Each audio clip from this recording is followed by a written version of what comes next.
அவ்வளவுதான், சரியா போயிடுச்சு. ஒரு லைட் எரியல, ஒரு லைட் எரியல, இட்டா கிடக்கு. லைட் வசதி குண்டு பல்பு போட்டிருக்காங்க. அந்த மெயின் ரோட்ல பொம்பளை பிள்ளைங்க வர்றாங்க. ஒரே பல்பு ஒரு 10 பேரை வச்சுக்கோங்க. 10 பேர் பொம்பளை பிள்ளைங்க நைட்டு 10 மணிக்கு வேலை முடிச்சிட்டு வராங்க. 10 மணிக்கு அந்த ரோட்ல எவ்வளவு இருட்டா இருக்கு. குண்டு பல்பு என்ன வெளிச்சம் வரும் எங்களுக்கு?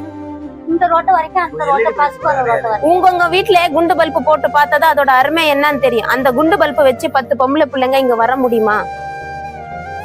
வீட்டுக்கு ஒருத்தரா போய் நின்று பஸ் ஸ்டாப்ல அவங்கள வெயிட் பண்ணி பஸ் இறக்க வச்சு நாங்க அந்த பஸ் விட்டு இறங்கின உடனே அந்த பொம்பளை பிள்ளைங்களை சேஃப்டியா வீட்டுக்கு அழைச்சிட்டு வர வேண்டியதா இருக்கு. நாங்க எல்லாம் யாருக்கும் வசதி இல்ல.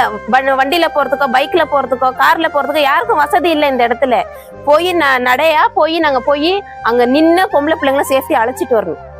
பகல்ல வெளிச்சமா இருக்கு, போயிடுவாங்க. நைட்ல குண்டு பல்புங்க தான் இருக்கு. சரிம்மா, இதெல்லாம் மாறிடுமா?